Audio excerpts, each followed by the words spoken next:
I think we'll go ahead and get started today. Thanks for being with us and glad that you could join us. My name is Alan Weber, and I work with the University of Missouri's Center for Regenerative Agriculture as well as the Circle program. And I know a lot of you that are on the session today are enrollees of the Circle program. So as you know, that program is not only to help incentivize new practices on your farm, but it's also to help you understand what type of commercial programs exist that might be available for your operation and help you monetize some of those soil carbon assets. We are now in our second of three webinars. Last week, we were joined by Russell Booth from Indigo Ag. Next week, we'll have Joel Zellner with MFA Incorporated. And this week, we are lucky to be able to have Jared Jacobs with us from Bayer. Similar to last week, I wanted to share a couple of things before we got started. And the first one is that because this is a webinar series, if you haven't registered for next week, if you could please do so a little bit later on in the session, we'll drop in a link in the chat. And the second thing is that we've designed the webinar series to be able to focus in on your specific questions. So I know Jared today, he's probably going to at most maybe speak for 15 to 20 minutes to be able to help overview the Bear program and then reserve at least half the time to be able to answer specific questions from you. So similar to last week in terms of Q&A, I thought you did a great job last week in terms of live questions as well as questions specifically in the Q&A box. If you do have questions, the first option you have is to be able to click on that Q&A button at the bottom of your menu. And from there, a window will pop up, giving you the opportunity to be able to type in that question. Please don't wait. If you have a question as Jared is speaking, go ahead and type that in and we'll get you in the queue.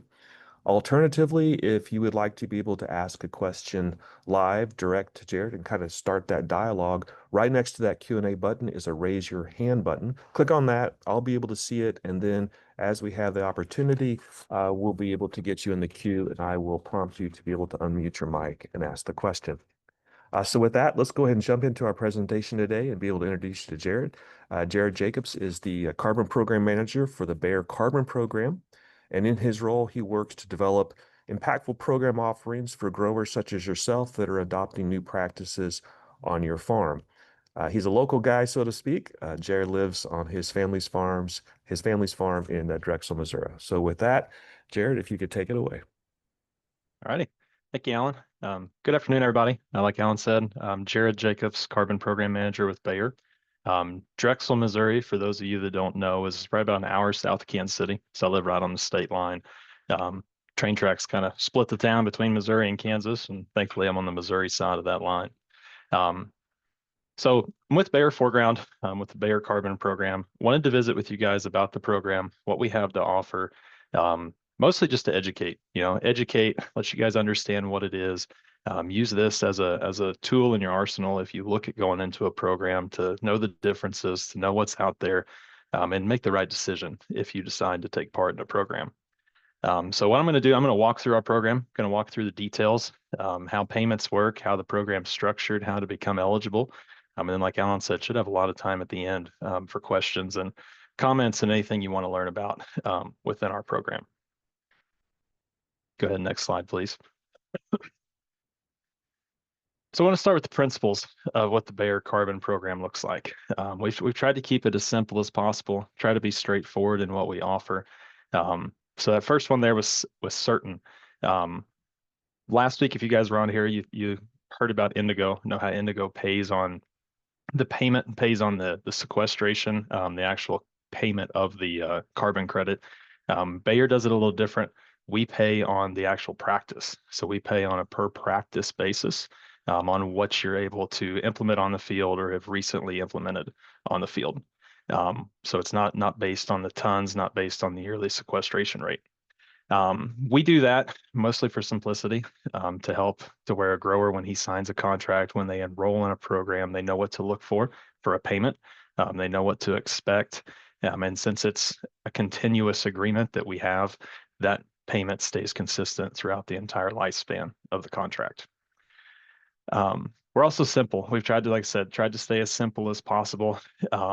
What we've done is it's not a whole farm operation. Really the only acre requirement that we have to enroll is the field has to be at least 10 acres. That's the only caveat we have there, just to help with modeling and to help with keeping track of fields and operations. Anything below 10 acres in a single parcel sometimes makes it hard for the modeling and the remote sensing to be able to execute properly. Um, Being that we're also part of Bayer, we've also integrated climate field view into our program.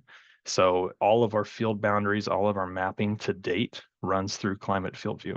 So if you have that set up, have your fields in that already, you're really halfway, 2/3 of the way done, to going ahead and enrolling in our program and taking part. And lastly, we've really prided ourselves in being flexible. So one thing that we've done, most carbon programs, you need a new practice adoption the year that you enroll. That's how carbon programs are developed. That is how they look at the practice change and the carbon sequestration from a baseline to a new practice adoption. We still do require that, but we have a look back period that we allow to be able to bring growers in and qualify them for our program. So our look back period goes back to August 31st of 2019. So any practice change that was implemented or started after August 31st of 2019, so we'd consider that about the start of the 2020 crop season, would be eligible to take part in our program. So it's not anything that you're getting ready to implement for the first time in the fall of 25 going into 26. It's a mix of cover crops and tillage practices that would have started on your operation after August of 2019. So tried to be flexible with that, tried to help with that adoption, especially with growers like you here that may have been part of MU's program. You've implemented some of these practices from that Climate Smart program, and then you're able to still take part in this as you move forward. Um, we do have a contract. It is a 5-year agreement that we have, but we do know that things change. We know that things change in operations. Growers take a different route in how they want to manage, may lose some operation, may lose part of the operation in rented acres or just different things that happen throughout the years. We have no penalty. We have no clawback in how that would look from a contracting standpoint. So if something happens and we need to cancel that contract, we have the ability to without any issue or repayment from anything that we had taken part of. And like I said, it is a 5-year agreement, and we do have the ability that we can renew that 3 additional times. So if growers get into this program and have that ability to take part in some of those earlier practice changes, you could stay part of the Bayer Carbon program for up to 20 years. All right, go to the next slide. So I kind of want to walk through eligible practices and what that looks like for a payment. So eligible practices to start, the foundation, especially from Missouri and Kansas and some of our Midwest states here is cover crop as the foundation. So we pay $6 an acre for cover crops alone. That's if you just put a cover crop in. And that could mean that you're tilling that ground, still conventionally tilling. It could mean that you've been no tilling or strip tilling or reduced tilling for 15, 20 years, anything but before that August 31st of 2019 date that wouldn't qualify you for a tillage change. We would still be able to bring that cover crop in.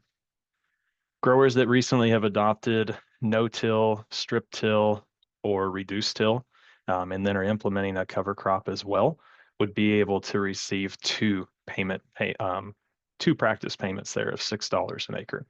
So we would pay $6 for the cover crop, and then we would pay $6 for the tillage change as well for $12 an acre. And that would be $12 an acre for each year of that 5-year contract. So we would be at $60 an acre there on the contracted acres in that performance period over the 5 years. And as I mentioned, we also go back to August 31st of 2019. So what we have the ability to do there too is we will pay back pay of 4 years. So if you implemented cover crops and no-till in 2021, for example, if that was the first year that you implemented those practices, we would pay for those 4 years of cover crop and no-till. So it'd be another $48 an acre that we would pay for those practices in those historical payments. And that would be a one-time payment that would come through in the completion of your first year of the contract with the year one payment as well. So we'll get to an example here in a minute to kind of show what that looks like. But that year one, if you maxed out the tillage change, the cover crop, and the historicals, it would be $60 an acre that you would be paid there in year one. We also have another stackable program that we offer as well too. So for growers that would have corn in their operation, we have a nitrogen management program. And then what that is we pay $4 an acre for growers that in their corn rotation, if they apply a approved nitrification inhibitor, which includes most of them. It's about 3 or 4 active ingredients that we look for in those nitrification inhibitors. If we apply that and then reduce our overall nitrogen rate by 5% compared to the baseline of the last time that we put corn in the rotation, there would be a $4 an acre payment there. Again, some of these practices don't fit everybody. We've talked to some guys, especially northern states, Iowa, Illinois, on this nitrogen management program that are running like the nitrogen use efficiencies, different correlations there to yield that doesn't always fit.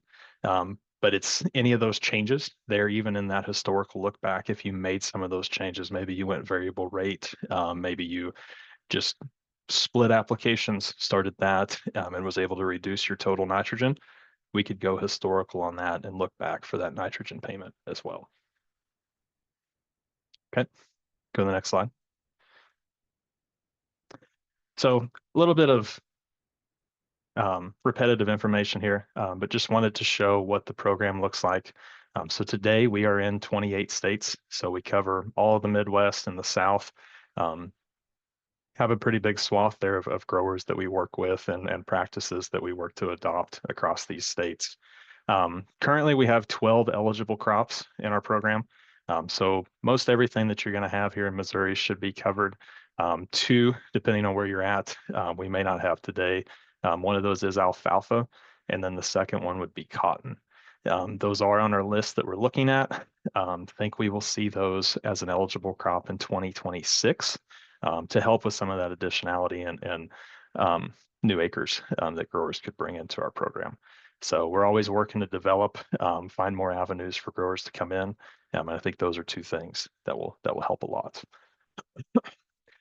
One thing I hadn't mentioned too is when we did talk about the renewal.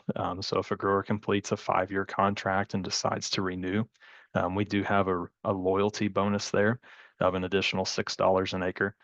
So that would be added at the renewal too. So on that 6th year, which would be the first year of that second contract, a grower would be eligible for potentially $18 an acre instead of just 12. So next slide.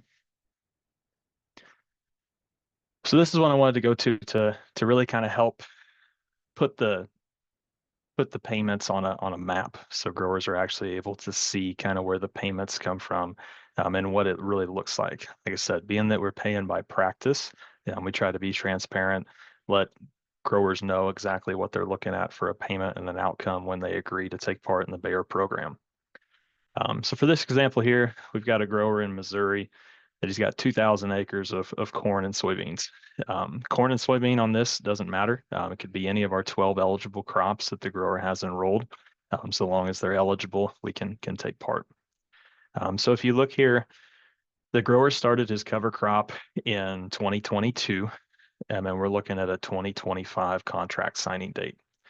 So for cover crops, the grower would have 3 years of historical payments there for the cover crop for $18 an acre. From the no-till standpoint, the grower started in 2019. And like I mentioned, with the way verification bodies are created today on historical practices and how we're able to monetize those downstream to our end users, we're only able to go back on what they call vintages, so only 4 historical years. So although there's 6 in that, since he started in the fall of 2019, we would only be able to pay for 4. But from that, there would be the $18 from the cover crop and the $24 for the no-till So we would have $42 in a historical payment that that grower would be eligible for when he signed the 2025 contract. So along with that, we signed that contract in 2025. The first payment would come in 2026. And from those historical payments plus the first year, that grower is looking at a first payment in 2026 of about $108,000. And that, again, that is that is there as long as the grower works through the data collection with us and we can prove that the practices were implemented on the operation. That money's guaranteed and will be paid out in 2026 for that grower. If something happens in 27, 28, to where the grower is no longer able to do these practices or he loses that acreage that he was farming, that money's still his. There's no requirement to pay that back if something happened and he wasn't able to continue in the contract. So 26, 27, 28, 29, we're back to that $12 an acre for the practices that were implemented. So that grower could expect a yearly payment there through that contract of $24,000. And this is something we can go through with any grower that wants to take part and wants to see what it would look like and have that for them. So they have a solid expectation of what would be paid each year that they're in the program. Okay, next slide. So I did want to share this just to kind of show, we have our basic Bayer carbon program that I've just walked through, but we do work through some bonus programs every year. They kind of vary depending on who we work with from a commercial standpoint that's buying our credits, where they're sourcing their products at, and the states that comes from. So these vary, like I said, they vary every year in scope and acres and location. Um, and like I said, these this year don't fit Missouri, but I think we'll see some stuff change for 26 that includes Missouri potentially, as well as in future years too. Because as I said, everything kind of changes each year when we look at sourcing for these programs. But for 2025, we do have a cover crop bonus that's really focused in Iowa, Nebraska, and Indiana, and where we were paying $6 for cover crops for the 2025 enrollment season. This one we're actually paying 15 for growers that had cover crop on their corn. So that's one of the things with this program, being that it is a specific bonus program. We do get a little more granular in the crop that's in the field that year.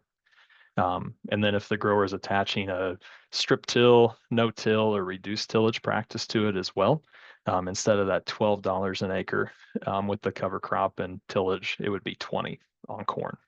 And then being that it's in corn, that grower would also be eligible for a nitrogen management program bonus of $4 an acre as well.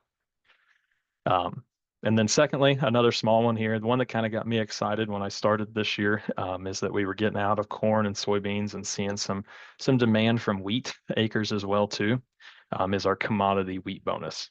And this one's actually focused in South Carolina this year pretty heavy, and Nebraska and Indiana. So this one, we were actually looking for growers that would have planted wheat last fall in the fall of 2024 and harvested it this summer, June, July timeframe here. They would have harvested that. And the eligibility for that wheat is it needed to be no-tilled to be eligible. And since that was the eligible tillage practice, instead of the $6 an acre, we were paying $10 an acre that year for that enrollment year for the wheat, and then $20 an acre if the tillage practice was tied to a cover crop that would have went in this fall. So again, large scope of states and acres here. Like I said, I do know this doesn't show Missouri, but wanted to show how some of these change each year. These are enrollment bonuses too. So these are just for the 2025 crop year. And then it would go back to the standard $6 and $12 an acre payment for the future years of that 5-year agreement. One thing I did want to share too, I don't have a slide for it, but I know when we talk about carbon programs, a lot of times we talk about that additionality, that new practice enrollment. I always agree with any grower that comes to me is, if you've been doing it for a long time, say you've been running cover crops for 10 years, or you've been no-till. I had one the other day I talked to that was no-till since 1995. Well, to date, we're not eligible for any carbon program. Understand that you were doing the right thing before it was, I guess, cool or incentivized, however you want to say that. But Bayer has been recently in a pilot program with Vera, which is a verification body for carbon credits, over a pilot program for Scope 3. So Scope 3 are the emissions that commercial operations, food companies look at to reduce their emissions in their supply chain. So it'd be everything outside of their direct effect that direct supply chain, their facilities, their trucks. It would be everything else that factors into their emissions in Scope 3 that they're able to buy credits to help offset. And one thing that Bayer was able to work with on that with Vera on the Scope 3 program was removing that additionality piece. So we've been in that pilot, and you can read from it too if you look up Scope 3 with Vera. Can read into that some too. So we're hopeful and we're working towards programs that will help remove that additionality. So growers that have been doing these programs for 10, 20, 30 years would be eligible to take part in the carbon market to help open up new avenues and new opportunities. So next slide. So I wanted to walk through kind of what it looks like to take part in the Bayer carbon program. So like I said, we've tried to keep this as simple as possible. One thing that we've also prided ourselves with is trying to keep a person in the mix, able to answer questions, able to walk through eligibility and enrollment, and really have a face to reach out to if you have any questions. Um, so I have a little QR code there. I'll have a bigger one here on the last side. But that QR code right there takes you to bayerforeground.com. And that allows you to go in there and enroll your fields. So your enrollment, your login information is Climate Field View. To date, that is the way that we bring in fields to the program. We have to have a Field View account. For this, you don't need a subscription for the Field View. It is still the free account to go in and enroll fields. We just need the boundaries. So enrollment's pretty simple. Just talking about the boundaries, the practices that took place on the field, and making sure the crops were eligible that were in the rotation. From there, once you submit those fields, we have a welcome call. So you get to meet Sarah Birch. She is our main welcome call person that walks through the fields that you enrolled, checks to see on our boundary side how we edited the boundaries just to make sure we didn't have any trees or waterways or ponds that sometimes get included when we make boundaries in Climate Field View. She'll walk you through that, walk through what the acres adjusted became, if there was any concerns about practices or crops that may not have been eligible. And then she's going to send you a contract to sign, and then would allow you to read through that and look at it and sign it through DocuSign and be part of our program. But that's not where the face-to-face interaction ends. We do want to make sure we're still there with you through the process, try to alleviate you having to sit down and enter information and data on your own. So we do have in-person yearly visits to collect the agronomic data that we need. We try to schedule that ahead of time, a ways out. So one, you can have the data put together, know what to expect, know what's coming, and we try to keep those as short as possible. We don't want to be there more than an hour, hour and a half. We want to keep that to a minimum of one time a year, and that's what we're doing.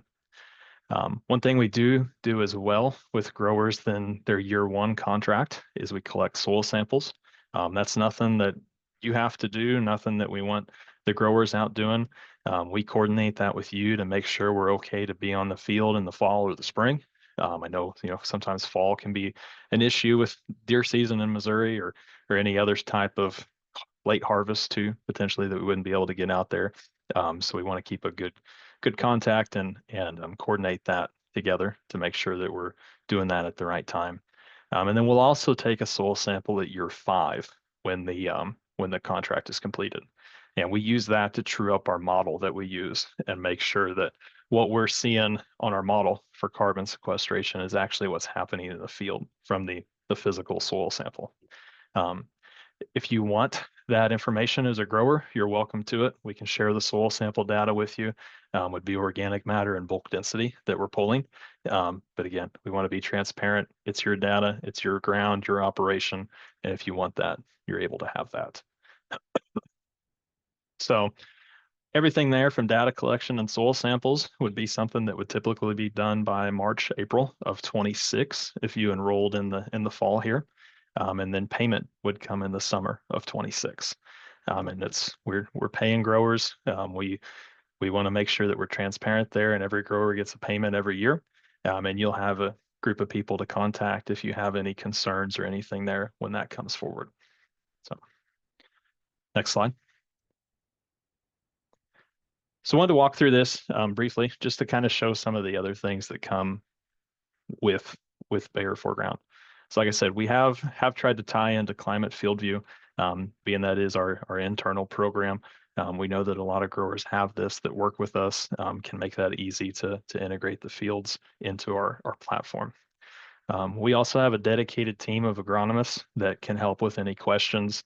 Like I said, this does allow for growers that have been doing these practices for a few years, but we still want to see that success maintain and continue. And if you have any concerns or questions, you're able to reach out to anybody on our team and we can help you get answers or give you some agronomic advice on things that you're experiencing in the field every year if you wanted. We have that ability. One thing we do have as well is we have some partners that we've partnered with to kind of offer different discounts and offerings if you're a part of the Bayer Foreground program. Lacrosse Seed is one that we've done some good agronomic education with. We've partnered with them. They're a good group to work with and answer any questions around cover crops. BAM Weather is a weather service that we've partnered with and has a good discount on their weather program.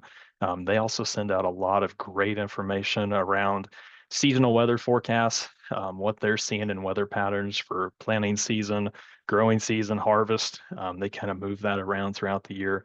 We actually have a webinar coming up with them next week, kind of walking through a harvest forecast to kind of see what that looks like as we move into fall. Great Plains and Soil Warrior are also a couple that have offered discounts on their equipment if you are a Bayer foreground enrolled grower. So trying to keep some offerings there outside of just a carbon payment, a carbon credit program, and offer some things that benefit more of the farm than just the pocketbook there at times. So next slide. So with that, like I said, that's the good overview of the Bayer Carbon Program. We're here to answer any questions. If you want to learn more about it, there's my contact information there. There's my email and my phone number. Feel free to give me a call. This QR code here also takes you to the home page of the Bayer Foreground website. That'll allow you there to link your Climate Field View account and start entering your fields to see what a potential payment would be like and what that data collection looks like on the front of that process. So like I said, we're here to answer any questions and help through that process anytime. You should be able to reach a person and get those answered. Otherwise, I appreciate the time, and Alan, I'll turn it over to you for Q&A. Yeah, very, very much appreciated. And for those of you, there's several questions already coming in through the Q&A, a couple that have been texted to me. But this is a great time for you to go ahead and either raise your hand or to pop something in the Q&A box. Just to go ahead and get started, Jared, I think this first one from Javier, I think is good to be able to clarify. So the question is whether or not if they decided to be able to move into the Bayer program, is there any issue with being able to join another program like Indigo, which was discussed last week? So I know you'll have some thoughts there in terms of what's allowable. Yeah. So with any carbon program, and the Indigo would be the same way there. I think Trutera will be the same next week when you listen to them. Dual enrollment in carbon programs is not allowed. So what we do, most of your climate smart commodity programs are stackable with a carbon program. Most of your soil and water conservation district programs are, and then anything that you would have from the NRCS from a cost share standpoint would be eligible as well. But as a rule of thumb, if any program that you're with is creating an environmental asset, whether that be carbon, if it was water, any sort of environmental asset that they're using to sell downstream or put on their books for environmental impact, that would make you committed to that one program and not able to stack with multiple. And to clarify and support what Jared just said, so in the Circle program, if you're enrolled in the Circle project, specifically, we're working to incentivize new practices on your farm, but we're not doing anything with the carbon asset. So in that particular case, if you're enrolled in the Circle program, it would be stackable, for example, with the Bear program. But great, I think the best advice is to check every time just to make sure. So another question, Jared, and I think this kind of goes back. You had mentioned the pilot program you're doing with Vera to be able to, but to possibly be able to help get growers enrolled that maybe have been using some of these practices, not for years, but maybe decades. So the question is that, if you started a practice before 2019, are you still eligible to sign up, but you only get paid from 2019 until the present? So I think this is going back to your chart where you had the grower starting no-till in 2019. But if you could provide any clarification on that. Yeah, so today with what Bayer has eligible for the through the Bayer Carbon program, it is a practice that was started in the fall of 2019 or later. We're hoping that through some of these pilot programs, pilot research that we're doing with verification bodies, that we can develop programs that bring in those legacy growers. But today we're not able to. If you had a grower though, for that instance, again, that he was no-tilling back in 2010, for example, he would not be eligible to enroll in a tillage practice. But if he had implemented cover crops, we would be able to bring that cover crop in as a new practice. And again, that cover crop could have been in, well, we could have planted it September 1st of 2019, and that would have made him eligible to come in. We would have had a $6 an acre historical payment there, and then the 5 years in the contract as well that would have paid.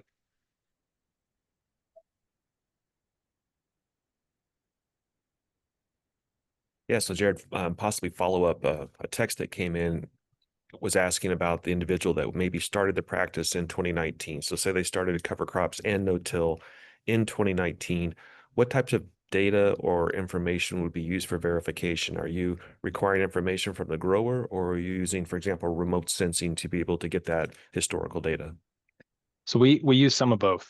So what I recommend is if you have data that shows that, from a cover crop, it's usually going to come down to the receipts, potentially as applied data. Probably not going to see that a lot in a cover crop, but if you, for example, spread it with your fertilizer and we can show that you had rye mixed in with that, that would work for us for historical data on the cover crop. From a tillage standpoint, for the most part, that does go through remote sensing, just because that is the only data source that we really have to prove that.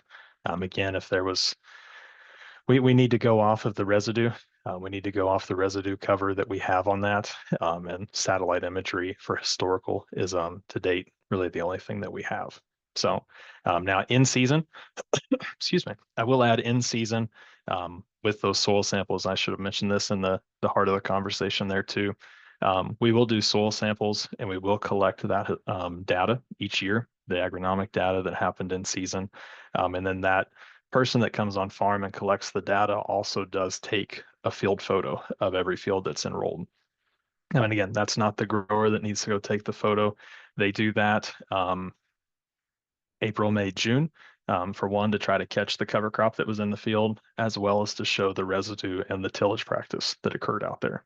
So if it was a reduced till enrollment, making sure that we have at least 30% residue out there in the field. Strip till, pretty easy to tell what that is. And same with no till, just making sure that there was no tillage short of a anhydrous applicator or a planter that went through the field. Yeah, so here's another question that came in, actually. So using that same example, 2019, so started in 2019, no-till crops. And in this particular scenario, the grower basically says that I utilize cover crops after corn and before beans, but not after beans and before corn. So can it fit into? Yeah, so we have the ability that as long as that cover crop That cover crop can be every year as long as there was a tillage practice that was included with that. So for that example there, we would need to see that tillage practice be enrolled or be continued each year to be there. And with that instance, that would still be a no-till strip till. We could have that flip-flop back as well too. Um, some of those too, where we see those one-offs or those rotations there, it's good to sit down and draw that out with one of our teammates, and we can walk through and make sure that that's eligible and that we're set up for a 5-year agreement. Oh, you're on mute, Alan. So this is the last question to come in, but I think it rolls straight from what you just commented on. So the question is that you mentioned change in practice. If a producer started a cover crop program in 2015, which was before your 2019 look back period, but only was using one species, and changed in 2021 within your look back period to using only multi-species or diverse mixes, would that person be able to qualify for the cover crop payment starting in 2022? Yeah, so from a cover crop standpoint and a practice change definition, I guess you would say in our program, we are looking at just was there a cover crop on the field or was there not? From a cover crop definition of our program, it could be a grass, could be a brassica, could be a legume. We have no preference as to what it is or what the rate was that you ran, so long as it was ran with the intention to succeed. Need to see a good rate that was ran out there. Um, the diversity add-on, I guess you would say, or the diversity they're adding a legume into a cereal rye potentially. We don't have that in our program today. It's just is it a cover crop or is it not? And so we've been speaking primarily about row crops, which was the emphasis or the point, but are there any programs or are there any within Baer's program, are there anything relevant to pastures or trees or like an agroforestry provision at this point in time? To date, on Bayer's foreground, it is row crop. So it's going to be one of those eligible 12 crops that we would need to see in the field. Um, we do have some, and I will mention this too. So sometimes we see some field boundaries that were moved due to trees. We pushed out some fence rows just to clean up to make it more efficient to farm. We do some look backs on those as well too. So just if a grower was to enroll and they knew they pushed out a fence row in the middle of a field, we would have the ability to potentially catch that, and we would have to edit around that field depending on when it occurred. But to go back to the root of the question, to date, no, Bayer does not do anything with forestry or pasture. Okay, just a couple more questions I think we currently have in the queue. One of them is the minimum length of a contract, and I think that you can have it listed that. But then what does the process look like if you have to break a contract? Yep. So contract is 5 years. Again, it's a 5-year agreement, and basically the way to say it is we do want growers that want to take part for the full 5 years. We are looking for people that are confident and consistent in their practices to continue those throughout the entire length of the contract. Again, like I mentioned, stuff happens. We know things happen. We lose ground. Um, Really, what it comes down to our end is just notification. If you're not able to do this anymore, or we're able, a lot of times some of that stuff comes up in data collection too, where we found that something changed and we either had to work the field or we were going to continue to work the field, and that notified us that we had a breach in contract. And then we just work together to remove those fields from the contract, whether that is a single field or it's the entire contract. We can work through that. Again, if there was money due there on our end from how the contract was and when the practice stopped, you're still owed that. You still get that from us. And then nothing that you had been paid previously needs to be returned. Okay, great. Looks like another question. So does this program extend to any type of certification for bonuses or premiums on grain prices when that crop is delivered to market? Their thought process is they're aware of some similar programs in the European market. Yeah, so for Missouri, for most of the Midwest, no, we do not have that. We are working, and it's not a certification, but we have done some partnerships with Purdue over east, so South Carolina, Pennsylvania. moving a little ways west, potentially into Ohio and Indiana, that has some of that traceability type background to it, just going through a mass balance, knowing what grain and practices were attached to the what practices were attached to the grain that came into the facility and was being fed downstream to produce hog operation. But for to date, though, we do not that would encompass anything in Missouri. And then just to follow up to that point, you had mentioned a couple of summer incentive programs and the 2025 crop. So if there might be in the future similar opportunities for the 2026 cycle, what's the best way for growers to be able to learn about those opportunities? Is it something where you can sign up for the informational side of foreground by bear, or how would they go about making sure they're aware of those opportunities? Yeah, so any 26 opportunities that we'll have, which should come out, the goal is to have those out very early in 2026. We'd like to see them out in January for the 26 cropping year. You can sign up to stay on some of our emails and information on this QR code here. Um, Also, if you want to give me a call and learn more, I can put your name on the list for our email chain to stay in touch with that. We do try to be strategic in where we put our marketing for those programs. So if there's a program that comes out next year as a bonus that would fit Missouri, would fall into that, we would direct that directly to you. And then on the flip side, if we have one that's in Ohio, we're not going to send you information on Ohio if it doesn't fit where you're at today. Don't want to spam anybody's email and inbox. Okay, very good. Well, I think we've gone through most of the questions that were posed. Definitely, very much appreciate Jared you taking the time to be able to be with us today and kind of do an overview of the Bayer Carbon program. And I just want to make sure to remind everybody that we have one more in our series that will be next week with Joe Zellner from MFA. If you look in the chat, there is a link to be able to register for that last webinar series.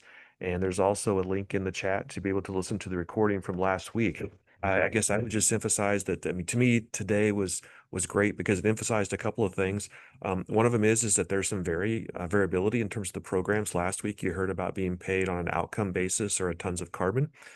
Jared today talked about their program, which was paid on practice on a per acre basis. But you also heard some similarities in the fact that, both companies are working towards programs to be able to incentivize not just growers that are starting new practices, but also looking to be able to try to get programs in place that can help benefit those individuals that have been using the practices on their operations for a number of years. So with that, again, thanks. Thanks everybody for joining, especially given the fact that we are a little bit early in harvest and we're already starting to see combines roll pretty heavy. So appreciate the time having with us today. Thank you.